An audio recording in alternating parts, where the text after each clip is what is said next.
You know who it is, the horror flick, Digger Ditch, Super 6, Big Mitch. And I'm kicking in doors with all three O's. And I'm bringing 28 101s because we Vegas sons. It's the Chronicles. And you in the Meadowlands. Yeah, you in the Meadows, man. And you already know what made me 530. Man, what that mean? He a desert baby. Boom! Hubba dub, scrub, 22-inch gold Dana Danes. And I'm going to tell you, man, these can never be McLean's. Nah, I'm just playing. Hey, look, my intro, Crow. I got a cold intro, man. I don't care what y'all say. I'm feeling myself on my intro, man. I am. But welcome to Vegas Chronicles with the whole Super 6 Digger Ditch Big Mitch. And today, like any other day, y'all know what we do. We kick action with factuals, no additives, no preservatives, man. Just raw and uncut. Like what? Like summer sausages and crackers. Shout out to everybody that's been supporting my platform, man. You know what I mean, for rocking with me, man. I want to send another shout out to Louisiana Tamales, man. Y'all get out there and support, black-owned business, man. We got to support our people. You know, they over there off Losi Road, man. Go over there and support Joey Craney, man, and Louisiana Tamales, man. I'm gonna be through there as soon as I get the chance, man. And I'm gonna bring y'all back an update. I'll probably come back eating tamales, man. You never know. But I'm gonna give y'all an update on, how good the food is, man. I'm gonna start doing some taste testing because I love eating. You know what I mean? But shout out to them. Y'all make sure y'all go down there and support that sister, man. You know what I mean? And much love to Louisiana Tamales, man. But go down there, support that sister, man. And y'all show us some love, man. We need to start building one another up, man, and looking out for our own, man, instead of giving people other people our currency. Let's start investing in our communities, man. We need to start doing that, and I'm gonna start doing videos on the importance of that, But anyway, welcome to Vegas Chronicles, man. And I try to answer questions when people ask me, especially when it comes to Vegas culture, the streets of Vegas or whatever. But I want to talk to y'all today about a certain individual, man, because it's like, I got a lot of love from my Cali counterparts, and I got love for them, but it's always that one that got insecurities because they think they from over there, and it's all about big eyes and little U's. Let me explain something to you. Vegas can't never be a little nothing to nobody. We got our own swag, our own culture, and our own history, man. The only thing sad about Vegas is that it's just being, how could you say? It's just being so many people coming from, it is what it is, you know what I mean? But don't get it twisted. Vegas is Vegas, man. All right? And, with all due respect, man, we ain't no little nothing to nobody. And that's just how that's going to be, bruh. And I'm speaking because I was one of the ones especially in the institutions and out here on the streets that stood on that, man. I represented Vegas to the fullest, man. You know what I mean? And I wear wounds on my body behind that, man. But I want to talk to y'all about a certain individual, man. His name was Mouse. Not Mouse from Athens Park. That's my big brother. Rest in peace, Roger Moore. Not him. I love Mouse. But this dude was, this was Mouse from Fire Deuce Hoover. He got a brother named Chip. Chip was from A. Trey Hoover. Dark-skinned, he walked with a cane last. Chip, was still up in the Hoop Scout last time I, was around him. He walked with a cane, you know what I'm saying? And I'm not going to put his, business out there, but he got identity crisis. Let's leave it at that, for real, for real. But anyway, Mouse was this kind of stocky dude, man. He was from Fire Deuce Hoover, man. And I'm gonna say this off top about Mouse, man. Mouse had a complex, man. And, even though me and his relationship, because, I met Mouse, I think, on the streets back in, I think, 89 sometime around there. I think he used to be over there with Lil Play, Twin, all them cats up over there when they was over there in Burgundy Square. You know what I mean? They had a little spot up over there for a second, you know what I'm saying, before them Pyrus ran them up out of there. But Mouse had this complex, man. I really got to know Mouse at Indian Springs back in the early 90s. I got to know Mouse. He was in Unit 5. And Mouse was, I'm going to keep it, I'm 100 with you. Mouse didn't like Vegas. He had a complex, he thought he was from Cali. Mouse thought he was hard. He thought anything that wasn't from Cali wasn't as hard as him, And even though me and him never had, a head-on conflict, I could see the way he act when he got up around people like Slow Poke, you know what I mean, and all the rest of those dudes that was around him from California. I seen the way his attitude was, or when there was a skirmish with Vegas, regardless if it was with the Bloods or whoever, how he was so, antsy to go, you know, representing Cali, which is what you're supposed to do back then, I guess. But he was just putting too much on it. And I remember one day, Mouse and Easy Money from Paru, they got into it, for whatever reason. Mouse and Easy Money got into it, So, and Easy Money used to be with this cat named Leatrick from West Coast Bloods, right? And he rest in peace too, man. And we used to be a crew. It used to be me, Leatrick, Bankroll Bob, Baldy from 8th Street Hustlers, and Easy Money. We used to be a crew in Indian Springs, and we was a cold crew because we was jacking people, and what you call me used to be with us too, Boo, Eugene Weems. That's another one, you know what I'm saying? Boo was a beast in the joint, you know what I mean? So we used to be together, and we was jacking, we was taking people packages, you know what I mean? We was on one in the pen, right? But Easy Money and Mouse get into it one day. Mouse stayed in Unit 5, Easy Money stayed in Unit 6. Me, Easy Money, and Leatrick stayed down A Wing in Unit 6. And so, when him and Easy get into it, I don't know what it was about, but it was real intense, and wasn't neither one of them backing down. But the first thing Easy Money do when Easy Money get into it, see, Easy Money kind of quiet. He don't do too much talking. He's soft-spoken, he's short, but he know how to use a blade surgically. Anybody that know little Emery Gary know he kept a blade in his mouth, and he kept one in it. If he had a book on him, he kept one in his book. And he know how to use it surgically. That boy will cut you up. So he didn't do too much talking. So when Easy got into it with Mouse, he went to the room to get his thing. Leatrick asked him, dog, what's up? He said, man, he called him the disrespectful word, over here tripping, man. I'm finna, show him what's happening. So Leatrick was like, hold on, let me get mine, So Leatrick go run to his room, and I'm in the crew, so I'm automatically, I go get mine. So we head over there to Unit 5. Mouse coming up out the door, putting his stay shirt on. He got his gloves on, like, what's up? So Easy Money was like, step over here in this corner, Blood. Step over here in this corner, Blood. You know what I'm saying? And Mouse was like, I ain't going nowhere with you. I ain't going nowhere. We can get it right here. So I'm like, what's going on? And he was like, Easy Money. And I don't know what it was about, but I don't really want to get into that because it was about some strange stuff. Mouse supposed to have disrespected one of them boys. And I guess the boy was supposed to have been Easy property. I'm keeping it 100, man. Rest in peace. But the boy was supposed to belong to Easy. Mouse supposed to disrespected the boy. Easy tripped out, and they got into it. When Easy tell him to come in the corner of Unit 5, he went go in the corner. He ain't stupid. We was kind of like deep over there. It was me, Leatrick, Easy. Bankroll was on his way. So when Mouse was standing, he turned like his back on Leatrick. I don't know why he do that. I guess he didn't think Leatrick was going to do something, or I don't know if he knew Leatrick. But when he turned his back on Leatrick fired on Mouse. Boom!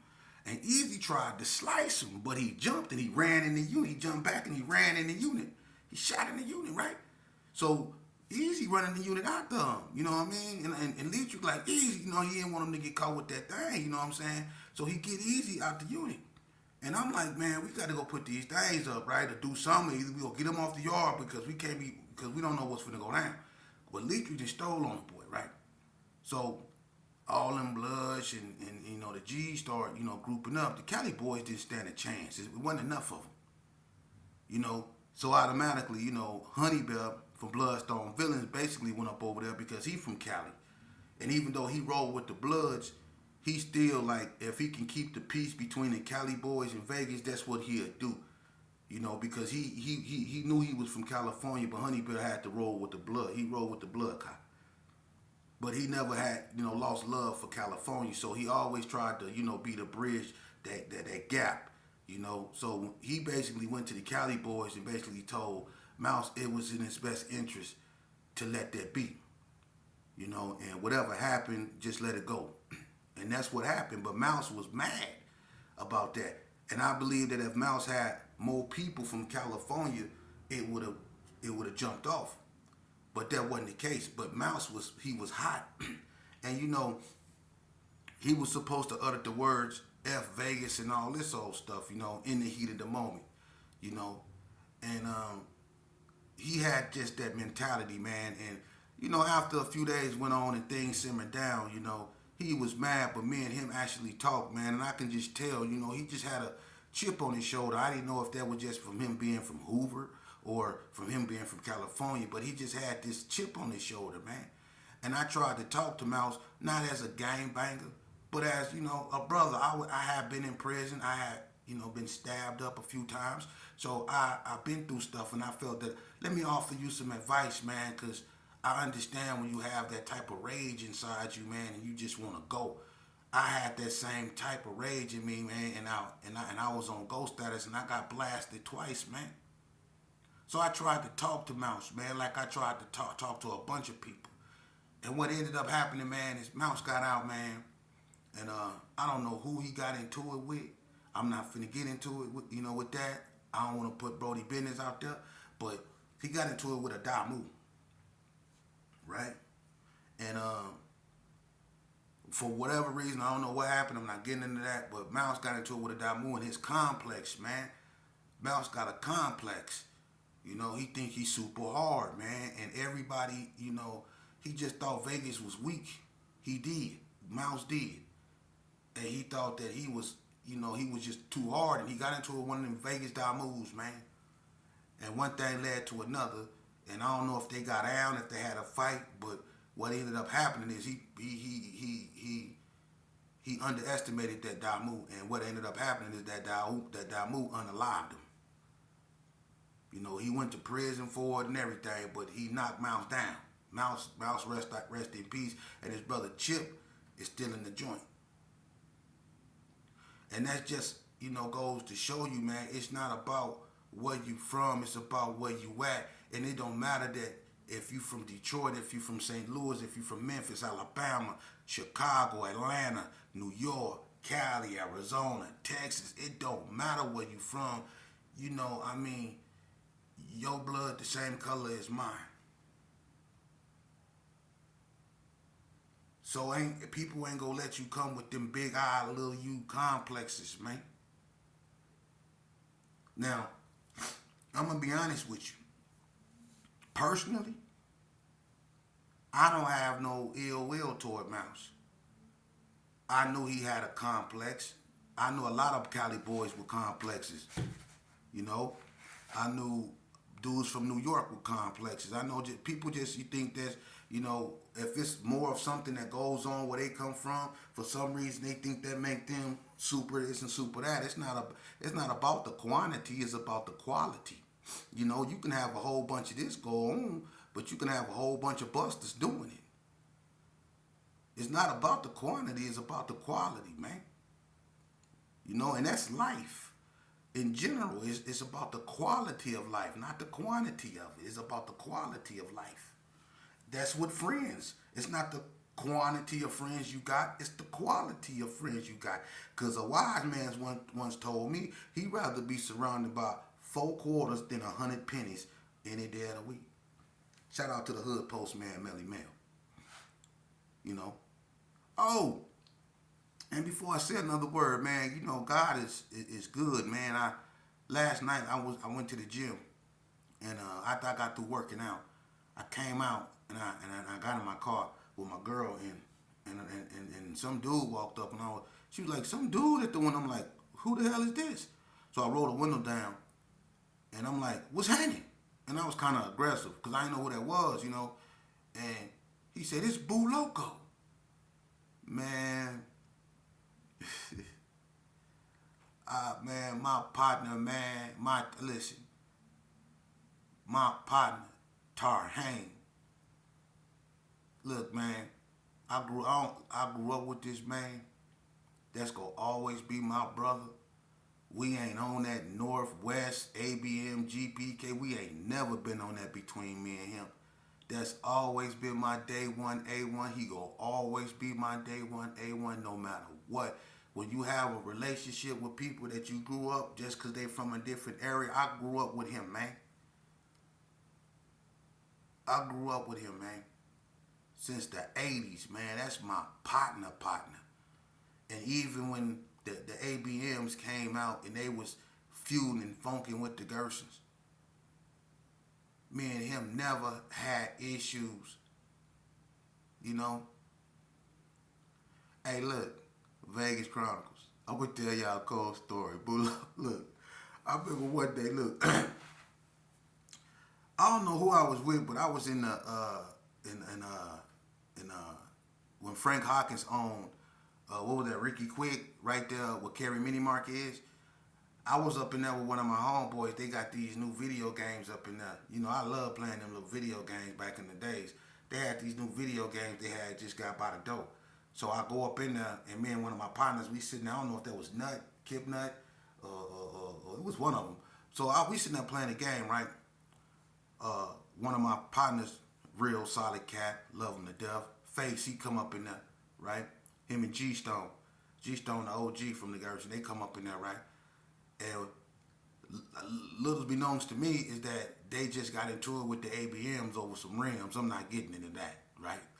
But whatever went down with the rims, the ABMs is hunting Face and G Stone, right? So they come up in the store. I see Face. I chop it up with Face, but I'm not really looking at him because I'm trying to play the game, right? So I guess Face kind of knew something was wrong because G Stone, he went and got a 40. He was at the cash register. I guess Face kind of knew something was wrong because Face went back to the door and them ABMs drove up. And let's just say it went down. I mean, boy, it went down, man. I mean, right there, you know, when you right there, you know, by the door, you know, it's like you getting, it's close range, man. I'm talking about, look here, man. Hey, I'm talking about, boy, look here. The dude in the cash register, everybody, man, people was diving, chips was flying. It was all, man, they tore that store up, man. And I say, hey, man, you remember that? He was laughing about that, you know what I mean? Because it was so long ago, man. But being around him and actually, you know, being in front of somebody that's from that era, it's like, it make you feel good, like, man, because you feel like sometimes you left behind and you by yourself because everybody gone. But then it's also like, it's sad because being in front of him letting me know that, you know, it really is. It ain't too many of us left.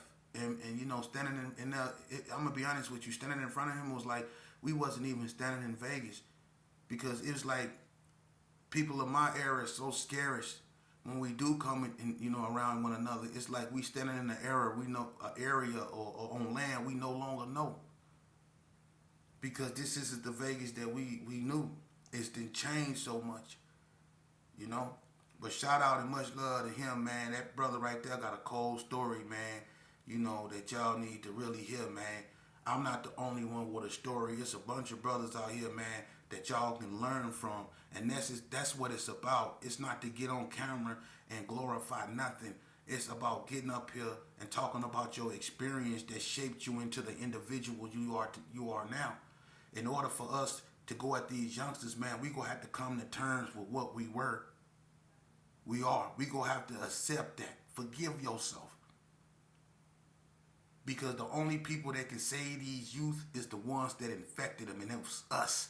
We can't blame, you know, I mean, hip hop, rap, it played its role in the destruction of our culture, but we allowed it to. Certain movies did, but we allowed it to. So we not gonna place the blame on that. We go place the blame on the ones that actually tore their communities apart, which were us. Forgive yourself, man. Come to terms with what you get. You can't change the past, but that don't mean you can't and you are not worthy of a future. Use your past to navigate your future. Use your past as a ruler to teach the youth, man, as to why they shouldn't join gangs, as to why it's best for them to listen to their mother, as to why it is for them not to succumb to peer pressure and the poisons of peer pressure and the destruction of peer pressure. See, we have to teach them about that, man, because all of our children are succumbing to peer pressure. That's one of the most potent components on the streets that's contaminating our youth is peer pressure. We have to instill that self-esteem in them where they can feel okay with being by themselves is all right if need be. That a crowd don't have to validate them. If we can instill that in our children and water that daily with the attention and the nourishment that a child needs, they won't seek that in the street. Do that make sense? Because I'm telling you, if you're not telling your child you love them, if you're not showing interest, they're going to go and find that attention and that love somewhere else. And I'm going to tell you something that the devil is good at.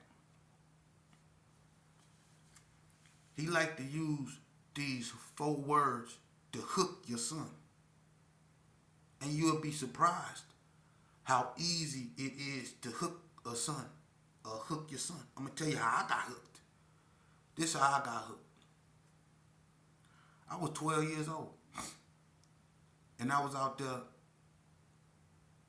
look what I was doing. When the Gersons throw a party, you know, this when the Palmer boys, Big Mex, Michael Jackson and all them was rolling around in them tan Jeeps. See, this is the first gang unit. See, that's how old I am. But when the G's used to have parties, I used to hold 8 pistols. I was 12 years old. I had about 4 guns on me. Because I wasn't scared to use them. I wasn't scared to hold them. So if the Palmer boys came, I'll walk right by them because I was so young. They would never expect a 12-year-old to have weapons on him like that. So they'll hit and I just walk off. If I got a beer, I drop it and just stroll off and look as innocent as I can. 90% of the time, they don't mess with me. You see? That's how I grew up. But as time went on, I started using those weapons. I'm still 12. I started using those weapons. And then you know what happened? One of my homeboys, Cornbread, he looked at me, he said, you know what, Sheepdog? I love you, homie. I love you. And you know what? When he told me that, it made me feel accepted because I didn't hear that at home. That's how I was hooked. He told me he loved me. Something my father should have told me. Even if he wasn't there, he could have called me and told me. But it took an older GPK to tell me, you know what, Sheepdog?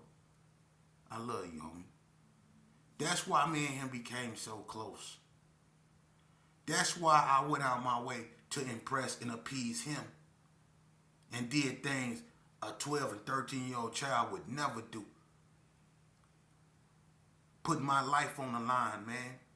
Banging with the big boys.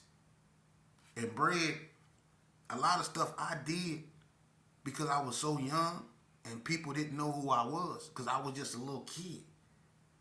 I didn't put in a lot of work that he got credit for. And he never opened his mouth. I didn't did a lot of dirt that Bread got credit for because they knew who he was. They didn't know who I was. I was a little kid. It took him a minute to catch on. And then it went from Cornbread to Cornbread and that little black you know what I mean? That's how my name started to get in the street. I became that little black muff, you know what I mean? And then they found out who I was. Yo, that's Sheep. But he got a lot of credit for stuff I did, for stuff I did. He just didn't say nothing. But we was so tight because he made sure he told me every time I left him, hey, homie, I love you. He didn't say K-Love. He said, hey, homie, I love you. You know, and it made me feel accepted like he was my family. You know? So make sure you tell your child you love him so he don't have to hear from a gangbanger. You see? That never dawned on people because you never really tell your child you love them until they on their way to either prison or an institution. That's when you love your child. And that's when your child love you the most, when he on his way to an institution. Just like when your baby daddy, them female baby daddies is on their way to them dudes be on the phone in the county jail like crying. Man, look, I had a homie that was in the county jail, man, and he was supposed to be. I ain't gonna even put you on blast like that, Brody. But you was supposed to be a stumped down rider. You was in the county jail crying on the phone because I can hear your girl telling you, "I told you," and you on the phone going, "I know, I know." I'm talking about crying.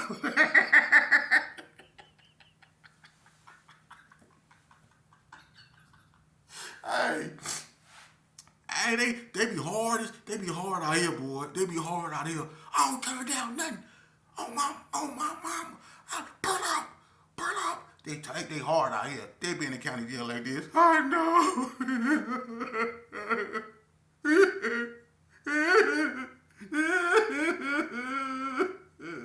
Hey, hey, look, hey, look, hey, look. I be sitting back eat some Fritos. And then I put that tomato packet up in there, that tomato soup packet, to spice the Fritos up, them plain Fritos they give you. You know how they got that tomato pack, that tomato soup pack? We used to put that on our Lay's and our Fritos to give it some seasoning, right? I used to be sitting up in there doing this here with the chips. And if guys used to be on the phone crying.